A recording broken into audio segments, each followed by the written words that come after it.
Winston Churchill was one of the greatest public figures of the 20th century. For 5 years, he led Britain through some of her darkest hours. From the brink of defeat to final victory in a great world conflict.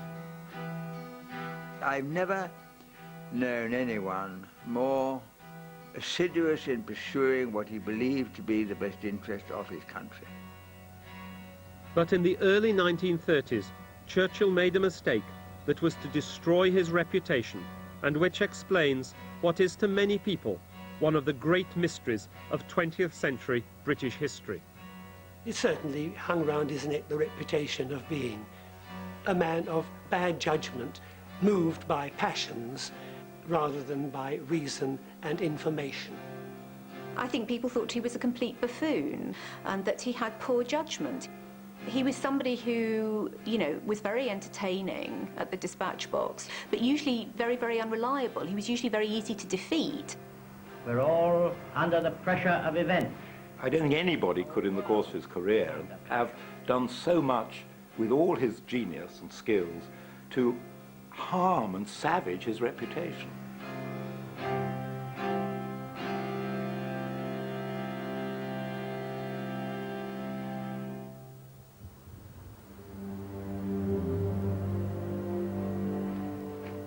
On the 3rd of September 1939, the day Britain declared war on Germany, Winston Churchill was welcomed back into the government as First Lord of the Admiralty. But less than a year earlier, the man who was to become the saviour of his country in her darkest hour had been booed in Parliament and beyond. Throughout the 1930s, Churchill was a politician in the political wilderness. War came as no surprise to him. He had been warning about the German threat for years. But nobody had taken much notice of a public figure with a tainted reputation. It was tragic, and Churchill felt it himself, that he didn't have the number of sympathisers and followers in his own party that he deserved. But many of the younger men who would normally have been attracted to this strong lead to make a stand against Germany, you know, again and again were made to feel that the old chap wasn't entirely trustworthy. Why was a great politician who was constantly warning his country about the very real threat of Nazi Germany left out of 3 successive governments in the 1930s? Why could we not trust the one person who got it right about Hitler? Because in the early 1930s, Winston Churchill pitched himself against the political establishment of the day, a mistake that tore apart his reputation and threw him into the wilderness for 10 critical years. At stake was whether British-ruled India should be given a degree of independence, and Churchill's extreme opposition to the idea proved to be a near-fatal error of judgment. He felt that the empire was absolutely the only thing really worth fighting for, you know, that the empire was the embodiment of British civilization, and British civilization was the embodiment of world civilization. And so if you weren't going to defend that, you know, there was no point defending anything. He regarded the empire as good, perhaps as almost totally good and permanent, and British rule in India as really central to Britain's power and place in the world, and Britain's superiority, if you like, racial superiority. It certainly rested on a belief that the white peoples of Europe were better able to run a government than coloured people.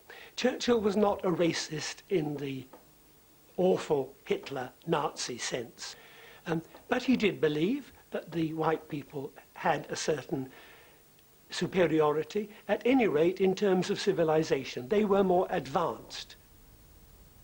Churchill hated the idea of losing India and wasn't about to give up the jewel in the British Empire crown without a fight.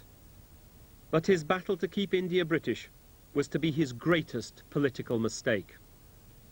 He went on and on from about 1929 to about 1935, beating the Indian drum very, very, very hard. And I think people got bored with it, they got fed up with it, they said, no, Churchill's out on a limb here.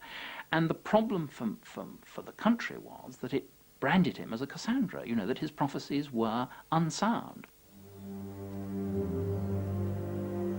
The mistrust that grew up around Churchill because of his India campaign had grave implications for the other great cause in his life, to warn and protect his country against the threat from Germany. People felt that he was a complete loose cannon. I mean, it was a suspicion that people had had about him before, that he was unpredictable, that he was untrustworthy, that he had poor judgment, that he cared more about his own career than he did about the party.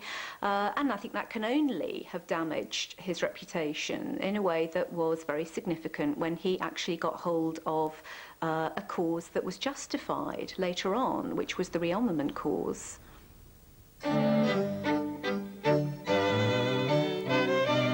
Winston Churchill famously spent the 1930s in the political wilderness. But the extremism and unreliability that characterized his India campaign had been in evidence for years. The aristocrat-turned-politician had already achieved infamy as an outspoken and controversial careerist. Born on the 30th of November 1874 at Blenheim Palace in Oxfordshire, Winston Spencer Churchill was the eldest son of the prominent Tory politician Lord Randolph Churchill. Aged 20, Winston joined the army.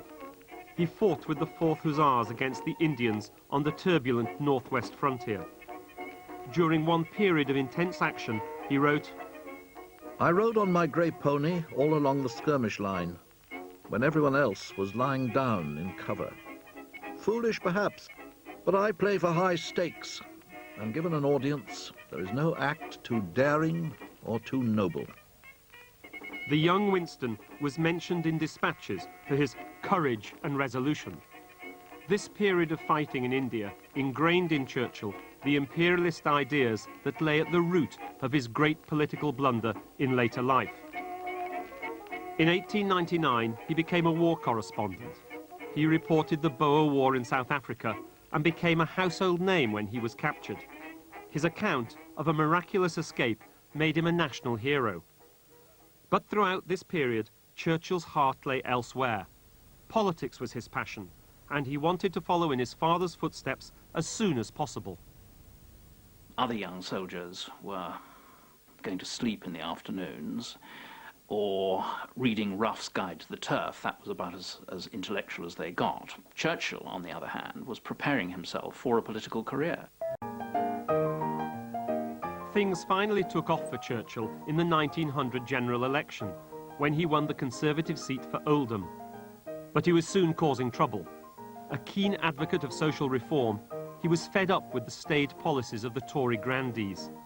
And in 1904, he caused uproar by crossing the floor of the House of Commons to join the Liberals.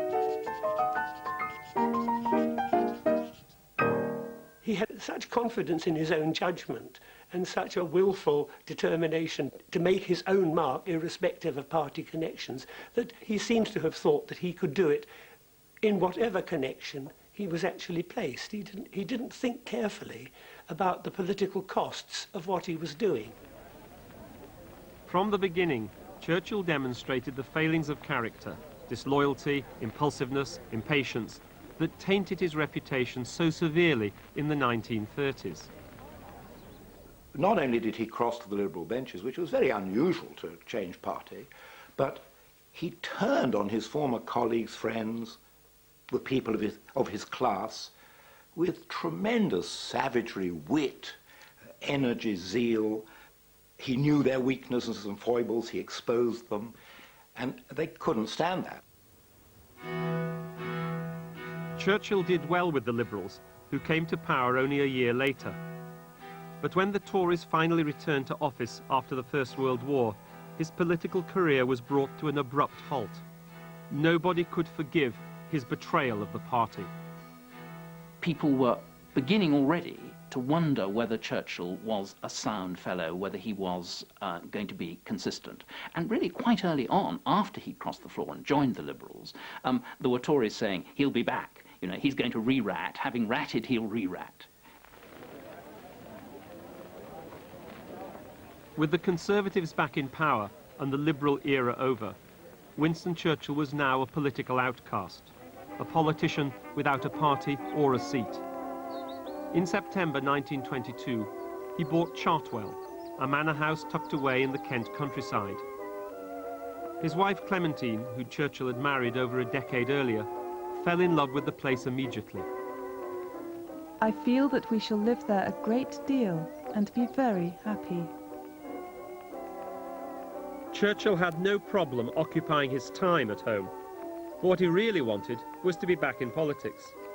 He decided to return to his old party. But it was 20 years since he'd been with the Conservatives, and his wife Clementine was not convinced about the idea. Do not let the Tories get you too cheap. They have treated you so badly in the past, and they ought to be made to feel it. It was not until the 1924 general election that Churchill found a way back. He became Conservative MP for Epping, and after 2 years out of politics, he was bowled over when Prime Minister Stanley Baldwin offered him the job of Chancellor of the Exchequer. I think the old adage probably runs true as far as Baldwin was concerned, that he'd rather have him inside the tent rather than outside the tent, because Churchill outside the tent could make a thorough nuisance of himself, whereas Churchill inside the tent could bring his marvellous force of rhetoric to bear on defeating the opposition rather than stabbing the Tories in the back. Churchill spent 5 years as Chancellor, but the 1929 general election saw in a new Labour government and another sudden halt to his political career.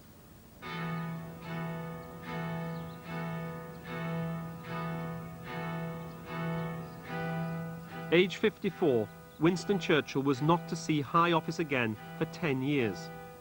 Fresh from election defeat, he now embarked upon 2 political campaigns. One would destroy his reputation. The other would eventually propel him to the premiership. The following decade was to be the stormiest of Churchill's life. With time on his hands, he left for a tour of America, unaware of plans being hatched by the new Labour government regarding a subject close to his heart. The issue was India. For nearly a century, this vast subcontinent had been part of the British Empire. 100,000 British soldiers and administrators ruled over 250 million Indians. But the tide was turning. Fired by the emergence of Mahatma Gandhi, nationalism was on the rise. Indians were fed up with colonial British rule, and by the 1920s, the stakes were raised when Gandhi decided that the time was right for civil disobedience.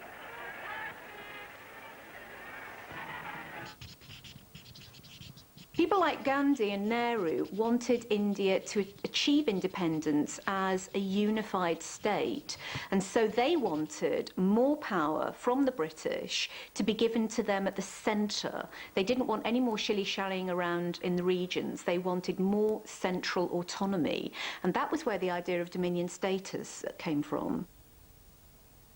Aware of the escalating problem in India, the British government had come up with the idea of self-government in the provinces. But for the Indians, this was not enough. They wanted dominion status, giving them the right of central self-government, just like the other dominions, such as Canada and Australia.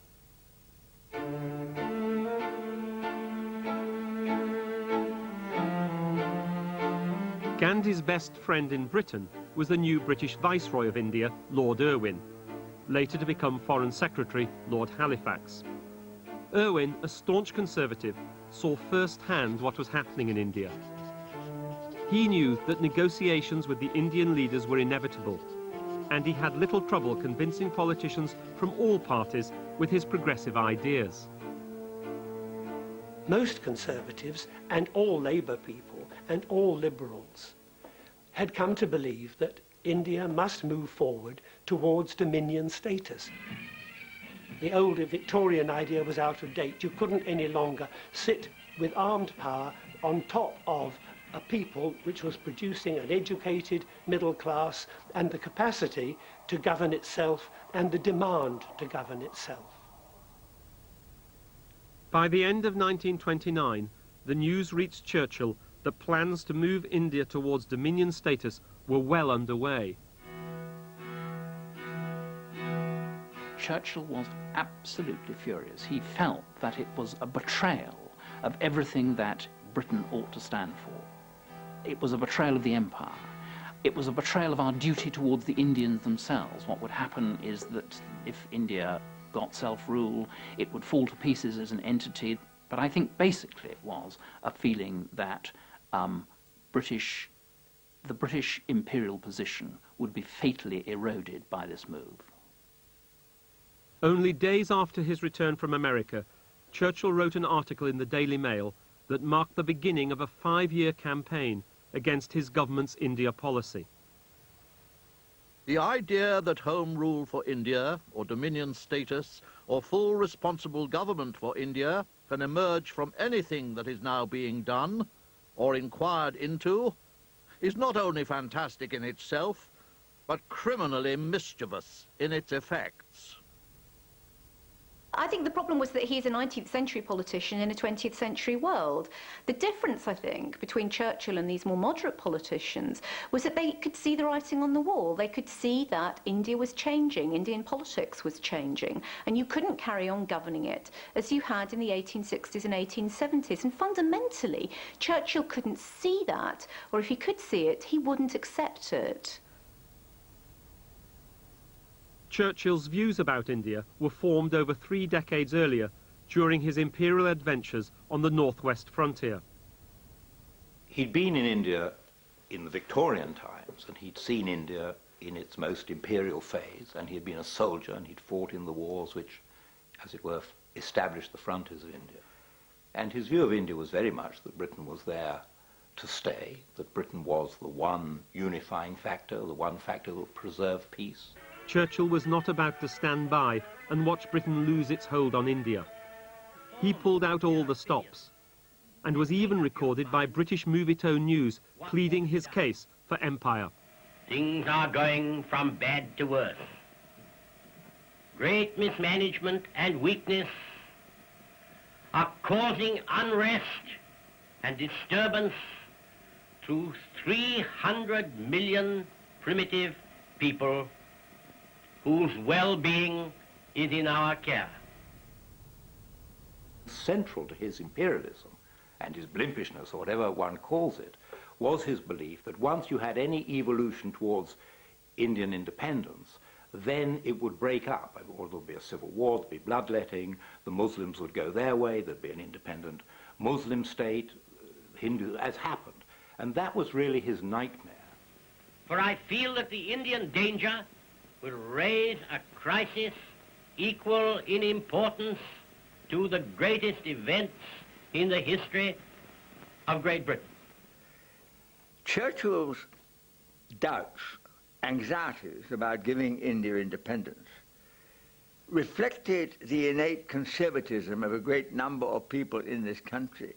Even if they voted Labour, they had a kind of conservative impulse to preserve what we had, that is to say, to maintain the empire, partly as a good thing, partly as something which stood us in good stead and in good standing with the rest of the world.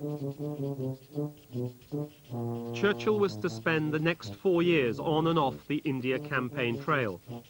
He travelled the country making speeches and rallying old-school imperialists to his cause. Despite Churchill's efforts and enthusiasm, negotiations to give India a degree of liberty were steadily progressing.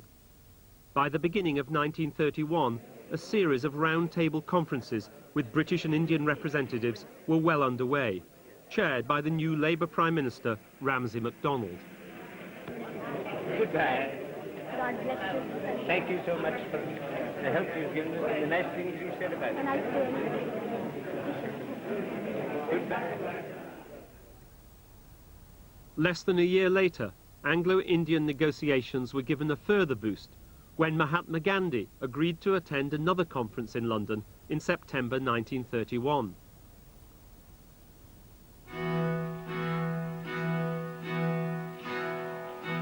The national cause of Gandhi was completely incomprehensible to Churchill, who made little effort to hide his contempt for the Indian hero. It is alarming and also nauseating to see Mr. Gandhi, a seditious Middle Temple lawyer, now posing as a fakir of a type well known in the East. He thought that really Indians, they might be clever, particularly Indians like Gandhi. They might be very clever, very cunning, but they weren't they weren't trustworthy. You know, they didn't play by, you know, the rules, if you like. And so there was something deeply humiliating about white politicians like Irwin being seen to parley on equal terms with Gandhi. And he was very, very angry about that. Churchill was backing the extreme end of an unpopular cause, and the impact was devastating. Whilst his undoubted talents were recognised, he was seen as a maverick politician, not to be trusted. Everyone seemed to have something to say about Winston Churchill. He is so far and away the most talented man in political life. But that does not prevent me from feeling politically that he is a great danger. Largely because of his love of crises and... Loathed by the Tories whom he left and has now returned to, distrusted by the Liberals, on whose backs he first mounted to power, political judgment. hated by On Labour, the contrary, the brilliance of his speeches only makes the errors in his judgment the more conspicuous. I believe in Winston's capability, if only he were a bit more steady. But you never know what kite he is going to fly next. Democratic government does require a certain amount of government by consent, don't forget. It requires a certain amount of cooperation. And Churchill was not seen, even by his best friends in the 1930s, as a tremendous cooperator. By the early 1930s, Churchill's campaign was making him enemies. Serious rifts were developing within the party. The member for Epping was now firmly pitched against his own leader, Stanley Baldwin. The two men were poles apart over the India issue, and there were even suspicions that Churchill's campaign was just a cover for an attempt to topple his former Prime Minister. Many Conservatives felt, and it must have been an element in Churchill's thinking, that the India crusade was not, when all said and done, about India. It was about somehow replacing Baldwin as leader of the Conservative Party. I mean, there are fascinating things in Conservative Central Office archives about how the party managers worry that Churchill is somehow making Baldwin look ridiculous in different ways. Baldwin once said of Churchill, "When Winston was born, lots of fairies swooped down on his cradle with gifts, imagination, eloquence, industry, ability. And then came a fairy who said, 'No one person has a right to so many gifts,' picked him up and gave him such a shake and twist that with all these gifts he was denied judgment and wisdom. And that is why, while we delight to listen to him in this house, we do not take his advice." When he was worked up about something, he could stray into the realm of assertion and rhetoric beyond his knowledge. About India, he was convicted again and again of ignorance. When he gave evidence to a House of Commons committee at the time of the India Bill, he was tripped up by those who knew about India, and again because he didn't. I think people thought he was a complete buffoon, that he didn't know much about it, which he didn't, and that he had poor judgment. He'd shown poor judgment before. He was somebody who, you know, was very entertaining at the dispatch box. He was someone who made hugely entertaining, colourful speeches, but usually very, very unreliable. He was usually very easy to defeat. And defeated he was. After his 5-year battle, eventually in June 1935, the India Bill had its third reading in the House of Commons. This moment marked a cautious step forward towards self-government for India and the end of Churchill's explosive empire campaign. By now, the ex-Conservative Chancellor was seen as one of the most controversial figures in British political life.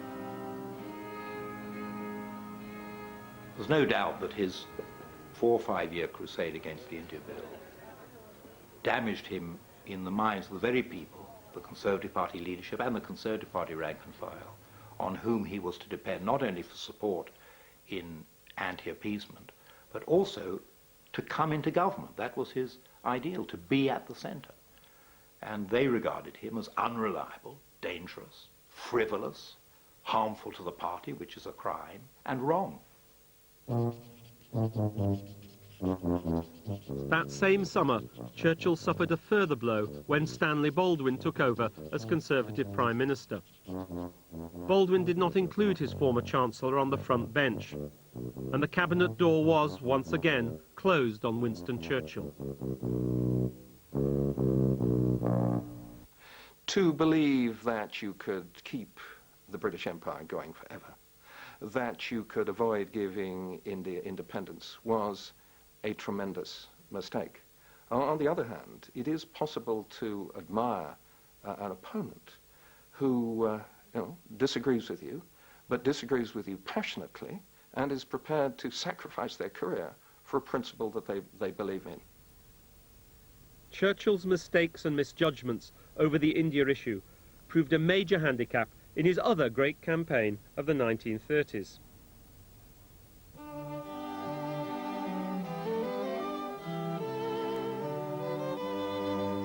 For years he had been obsessed with the issue of defence, the defence of his country. Churchill's long and prolific association with this matter began in 1911, when he was made First Lord of the Admiralty, 3 years before the outbreak of the First World War.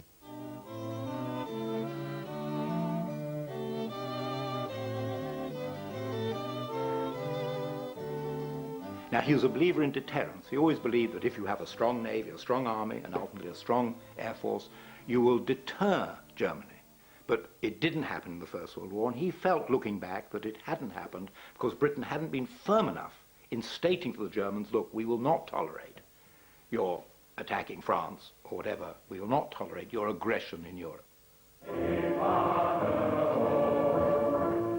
Just over a decade after the First World War, Churchill was once again primed against events in Germany. The Nazi movement was in full swing, screaming for a new order based on racial purity. Churchill watched these events unfold with terror in his heart. He had an intuition about Hitler. He quite early decided that Hitler was diabolic and that the Nazi creed was sinister. But he also saw that Hitler, more early than any other important British public figure, that Hitler was not a man to be trusted or to be rationally dealt with. For many people, he made himself so ridiculous, so extreme with his Indian warnings, that there was a grave danger that his warnings against Nazism would simply be dismissed as yet another raving of a lunatic. His rhetoric was too overblown, it was too overcharged. He'd used up all his best phrases, as it were, attacking Gandhi. And then for him to turn around and attack Hitler in the same sort of vein meant that he'd undermined his own position. Even before Hitler became Chancellor in 1933, Churchill was warning about the dangers of German rearmament. It was 6 years before the outbreak of the Second World War, and Winston Churchill's campaign to prepare and protect his country had begun. He said, look, it's all a question of time. We can sit back and in 5 years' time, in 1938, 1939, 1940, we can suddenly find that Germany is massively rearmed and we're in a hopeless situation. We'll have to give in. We'll have to accept whatever happens. We won't be strong enough to resist German aggression.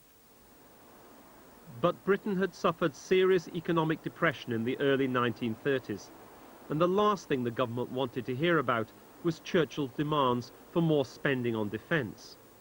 However, this did not deter him, and he continued to mount attack after attack on his leaders. I have marshalled the facts, but I have not overdrawn the picture. Alone among the nations we have disarmed, while others have rearmed. I am sorry to be so pessimistic. Britain is weaker. And Britain's hour of weakness is Europe's hour of danger. The war mentality is springing up again. Nobody can watch the events which are taking place in Germany without increasing anxiety about what their outcome will be. There is a grave reason to believe that Germany is arming herself.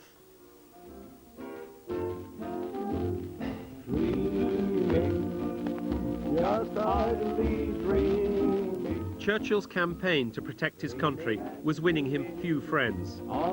The British public didn't realise or want to acknowledge the horror that was unfolding under the Nazis.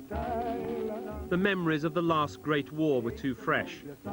Nobody wanted to hear about new threats from Germany.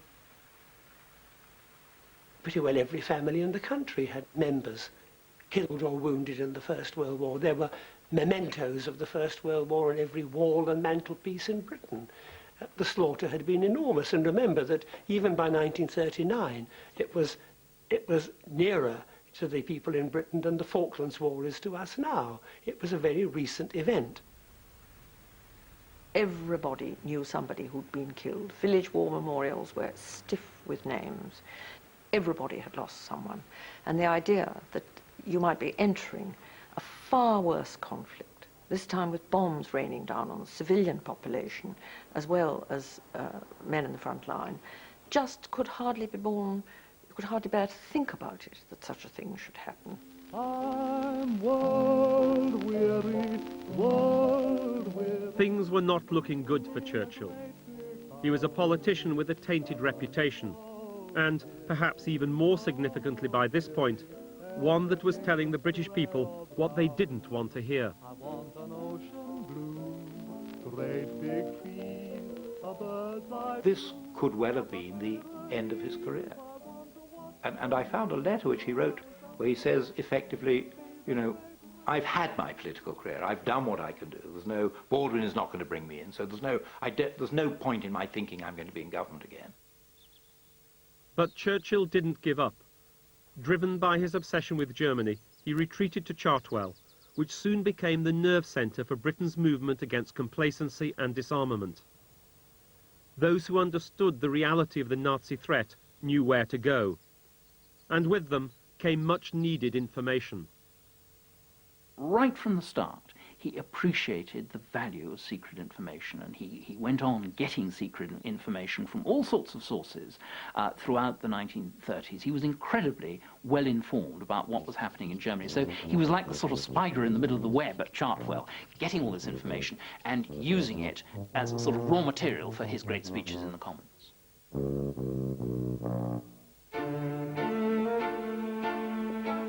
One of Churchill's sources was a civil servant called Desmond Morton, who lived just 10 minutes away from Chartwell. Throughout the 1930s, Morton supplied Churchill with secret information about German industrial and aircraft production, and all with the full consent of the government. When Churchill went onto the backbenches, he asked Morton if Morton would go to the then Prime Minister, Rance MacDonald, and ask if, exceptionally, he, Churchill, could continue to have access to secret intelligence. And amazingly, and I don't think it had ever happened before in British history, the Prime Minister, Ramsay MacDonald, said, give him all that he wants. Keep him informed.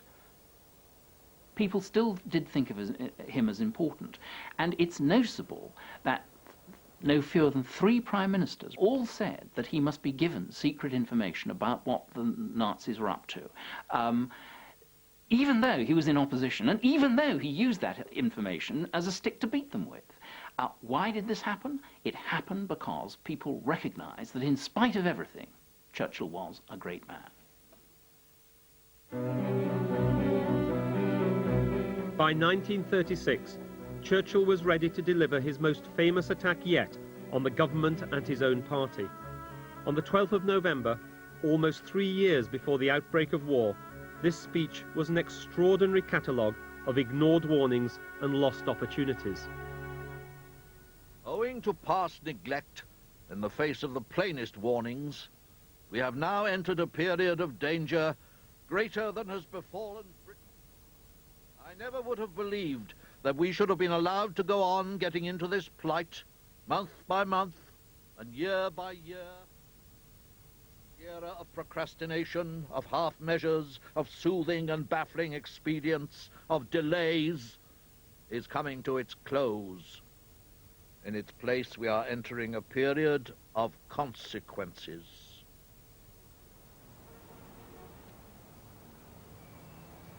For a government desperate to keep defence spending down, Churchill's attacks, fed by the information he was receiving, were not helpful. Nobody had anticipated the significance of the secrets about Germany being delivered to Chartwell. I don't think it was foreseen that the kind of intelligence that would be given to Churchill would enable him to emerge as a thorn in the government's side. So nobody, I think, could have foreseen in 1929 or the early 1930s the consequences of allowing Churchill unprecedented access as a backbencher to top-secret intelligence.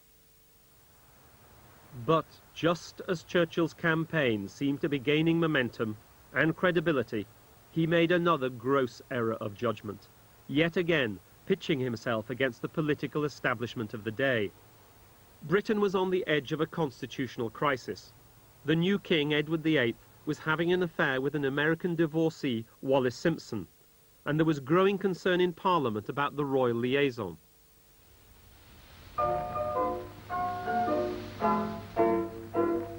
Mad about the boy. It's pretty funny, but I'm mad about the boy. He has a game. In 1930s Britain, a degree of indiscretion was acceptable in royal circles. But for the new king, this was not enough. He wanted to marry his lover and went to Prime Minister Baldwin seeking permission to do so. The idea of marriage between the head of the Church of England and an American divorcee sent the government into panic. King Edward VIII turned to his old friend Churchill for advice and guidance in the matter. And as the crisis unfolded, Winston Churchill found himself on the front line of a major political and national upheaval. Churchill was a great romantic. He had a loving and happy marriage himself. He believed in a loving and happy marriage, and he felt intensely loyal to the man he saw as his monarch. And I think that perhaps explains his total dedication at that time to the king. Churchill's support of the king had a devastating impact on his reputation. Harold Nicholson, a well-known commentator of the day, wrote, "He has undone in 5 minutes the patient reconstruction works of 2 years." The mood of the country was very much pro-Baldwin, anti-Edward VIII. Edward VIII was seen as a sort of playboy who had let the side down by wanting to marry this American. Churchill was supporting him. It absolutely cut the ground from underneath his feet and made him even more of a voice crying in the wilderness during the mid to late 1930s. I travel alone. Sometimes I'm east, sometimes I'm west. No chains can ever bind me. And no Churchill remained characteristically defiant. On the 1st of January 1937, just days after King Edward VIII abdicated, he wrote in a letter, I do not feel that my own political position is much affected by the line I took. But even if it were, I should not wish to have acted otherwise. Churchill's part in the abdication crisis was another big mistake at a critical time. Just weeks later, he was denied office yet again when Neville Chamberlain took over as Conservative Prime Minister. Lord Halifax, Churchill's old foe over India, became Foreign Secretary. And then came appeasement, an attempt to meet Hitler's demands for more territory in the hope of maintaining peace. Appeasement was based on the belief that some of Hitler's demands were at any rate reasonable. So you meet the reasonable demands, Adolf Hitler is going to be satisfied, peace will break out for the foreseeable future.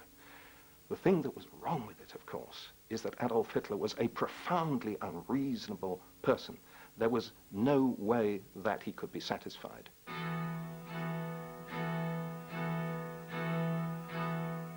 As Chamberlain and Halifax tried to appease Hitler, so began Britain's descent towards war. On the 29th of September 1938, the Conservative Prime Minister signed an agreement with the German Chancellor. The purpose of the Munich Agreement was to meet Hitler's demands for the German occupation of certain territory in Czechoslovakia, in the hope that this would guarantee peace. This morning, I had another talk with the German Chancellor, Herr Hitler. And here is the paper which bears his name upon it as well as mine.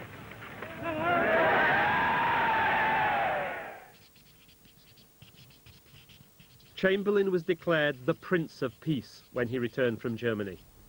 But with prophetic accuracy, Winston Churchill knew the enormity of the political blunder that had just taken place. I think you will find that in a period of time which may be measured by years, but which may be measured only by months, Czechoslovakia will be engulfed in the Nazi regime.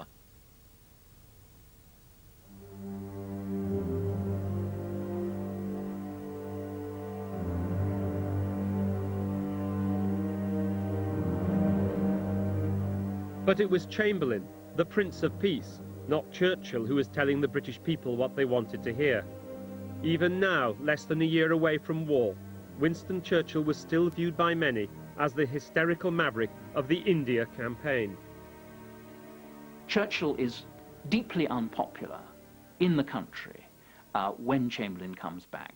Chamberlain stands on the balcony of Buckingham Palace, surrounded by the royal family with the king. He gets total endorsement. He's a national figure. Churchill, by contrast, is seen as a sort of a positive danger, somebody who actually might like war.